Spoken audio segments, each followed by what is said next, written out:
for 15 years, 20 years. We have learned out of pulpit. There are behaviors you should avoid. There are words that you will say that will backfire on you. And so with the time, you become a good preacher.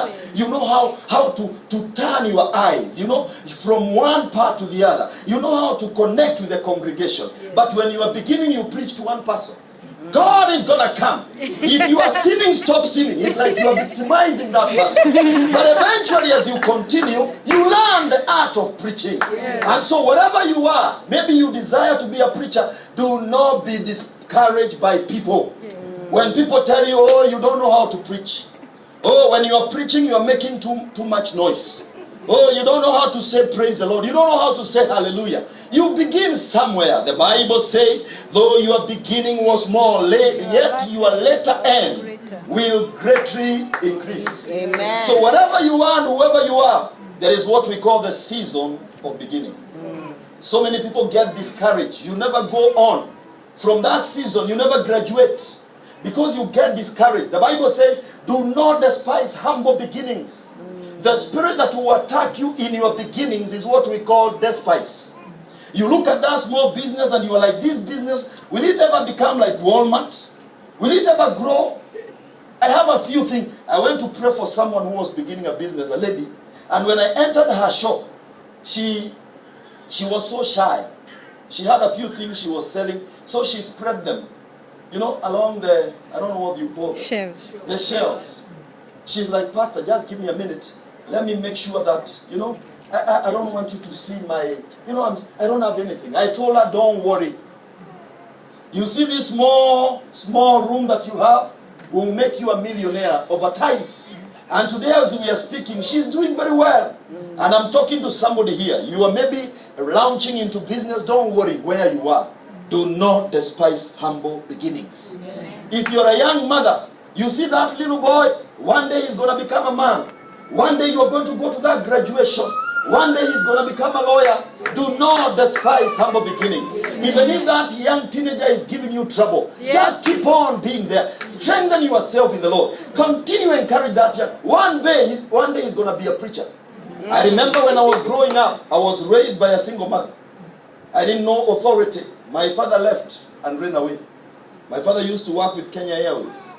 And he used to have security background, well trained, a mighty man in battle, and a handsome, tall young man. In the middle of his age, every girl is looking at him, and he decided to walk away. I was 6 months when he walked away. And as I started growing with my mother, I would be really bad. I would really abuse her. She never threw me out of the house. She never knew one day, this young man you're bringing up, who is so hard-headed, will become a preacher. She never knew that. But she kept on taking me to church. I'm telling you, she will hold my mom was another one. You can't sleep in the house. Get up. I will say, no, I don't want to go to church. I'm not going. She will take me by force. Take me to church. One day she paid a pastor to make sure that pastor looked after me. The pastor, the pastor was poor. So he did a lot of work. He used to come every time because money is coming. The pastor will come and tell me, lift up your hands, and I'll lift up my hands. I was taught prophecy when I was very young. My mother never gave up on me. She kept on bringing me to church. I didn't want church. But eventually, she never knew the Holy Ghost would take over my life. Amen. So whatever you are and whatever you are doing, do not despise humble beginnings. Amen. You will start from somewhere. When I met my father, I was 17 years old, 16, 17. I was in high school. And then suddenly, here comes, my mom calls me. I go in the middle of the classroom. I'm like, why, mom? I'm in school. She says, hey, I brought you somebody who said he wanted to see you. And I meet a tall, brown man, heavy build. I'm like, oh, who is he? And he has nothing to say. He just says hi. And my mom, hey, do some introduction. My mom says, Ben, this is your father. I'm like, oh. And then I'm like, hey, hi. And then he's like, hi. We didn't have anything to talk about. Nothing in common. Not even love. He was just a stranger to me. But I read the Bible as I was growing up. Honor your father and mother, That's what the Bible says. That you may have length of days and it may go well with you. I hated him. But I decided, God taught me forgiveness through my father. I decided a process of, he was a drunkard. He was drinking too much. He lost his job because of drinking. He was living in the slums because of drinking. And we began a process. As I'm talking today, I am the one who God used to bring my father to Christ. Amen. He used to come to Christ and go back, come to Christ. Eventually, I sat down with him. He told me, Ben, I want you to pray for me. I want to give my life completely to Jesus. And I prayed for him. Today, we are buddies. We eat together. We walk together. Even when I was coming to the airport, he brought me to the airport. Our relationship began somewhere. We were able to forgive each other. And today, through my father, when he says something, it happens. I remember he came to my wedding. You know, in Kenya, you don't associate somebody who was never there in your life, in your wedding. But I associated him. I told him, come. When I'm entering the church, you'll be there, seated there. We'll walk together. But I was seated amongst two people who were at war. My mom would ask me, what is he saying? I'll be like, mom, just calm down. You know, my mom is a preacher. She's a pastor. She has opened so many churches. Mom, just, and then, what is this? What is she saying? Is she bringing trouble here? I'm like, no, trouble. I was seated among two. But I thank God. They come to my house, and I normally sit just in the middle.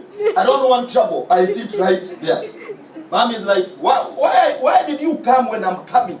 Why can't you find another day to come? And my father will say, this is my place. I will come whenever I want to come. But I'm right there saying, hold your peace. But I thank God my relationship has improved with my father. Do not despise humble beginnings. Wherever you are or whatever you are starting, God is right there with you. Now let me mention a few things before I continue. The beginning, what determines the beginning? Two things. Number one, it is written in the book of John chapter 1 verses 1. The Bible says, in the beginning was what? Word. The Word. Every beginning has a word. For your beginning to be prosperous, the words spoken are very important. The Bible says in John chapter 1 verse 1, in the beginning was the Word, and the Word was with God. Every beginning that has a word that is from God will prosper. In other words, whatever you are beginning, may you receive a word from God pertaining what you are beginning. Concerning what you are beginning. If you're a young man here, you're not married, don't just run away and find anybody there. May you seek God's word in your beginning.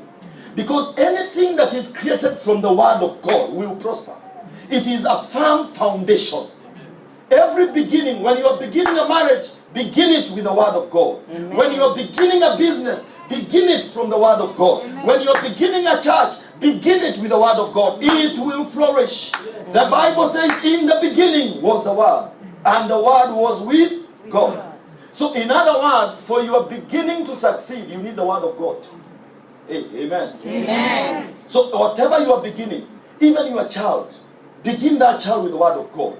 Begin anything. Whenever they are going to school, I usually train my son. If you see him, you'll think he's a little preacher. I taught him since he was young. Whenever he's not feeling well, maybe he's sick, I taught him to raise his hand and say, hallelujah, power. I taught him to say that. So every time he has a flu, he comes to me and says, Dad, I'm sick. And then he will leave. I tell him, do what you are supposed to. Hallelujah, power. And that boy is healed. In the beginning was the word. The word shall sustain my son. The word shall keep him. The word shall guide him. And I'm talking to anybody here, whatever you are doing, may the word of God guide you. Amen. Please, I know there are many words out there. You know, there are many cool words out there. But the coolest word that you need is the Bible, the word of God. Amen. The word of God will give you food. The word of God will give you employment. The word of God will give you a good husband. The word of God will give you a good wife. If you want to know the qualities of a good woman, don't go on these magazines that tell you 15 qualities of a good husband. 10 things that you should look unto a woman. Come to the Bible. It is simple. The first quality, do not be equally yoked with unbelievers. Amen. That is the first quality. So if you are coming to me as a young man, how can I get a good wife? The first quality, do not be equally yoked with unbelievers. Number two, a good wife comes from the Lord. If she does not love the Lord, if she doesn't love things about God, it will give you trouble. Oh, there are not many hallelujahs, but I'm going to preach. I may not be politically correct, but I have to give the word of God. Amen. By the way, for your information, when Jesus preached, people never smiled. As he continued preaching, they will go down for the stones. Even I'm thanking God in America, there are no stones. I am God, the carpet is clear. And so today, I will not try to become politically correct. Amen? Even though there will not, there is something that David said. He encouraged himself in the Lord. If there are no amens and hallelujahs, I will encourage myself. As I'm talking to young people here, please, even though I'm not politically correct, I'm going to help your life. And I will encourage myself in the Lord. If you go to the book of Proverbs, it will tell you the kind of a woman you should not marry, the kind of a man you should not marry. The Bible says, I looked out of my window and I saw a young man who lacked sense, walking in the streets. And on the door I saw a woman who was dressed like a prostitute, waiting for her. She said, my bed is prepared, my husband is away. So I don't have to tell you the kind of a woman you should not marry.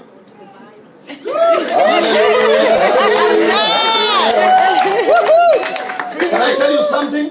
As a young man, if you want to make sure that we label you as a man who has sense, who is wise. We don't label you as a wise person because of the games that you play, because of the grades that you get in school. We will know you are wise when it comes to the relationship between you and a woman. That is where the wisdom of a man is gauged. If you abuse your wife, that shows you are less of a woman. Hey, am I talking to somebody? The wisdom of a man is not in his grade or what he's driving. The wisdom of a man is not the house he's living in. The wisdom of a man is the ability to stay with a woman, and yet that woman loves you and does not complain much. Even if she complains, she does not complain. Even though there are no amens, I will encourage myself in the Lord. I think, Pastor, I need to come. I need to talk to young people. I go to universities in Nairobi, and that's what I do to young people.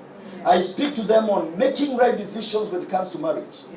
Okay, you say date. You are dating somebody. Okay, I understand it's your language. You are dating Mike today. You are dating Steve tomorrow. You are dating Joroge another day. You are dating Alejandro.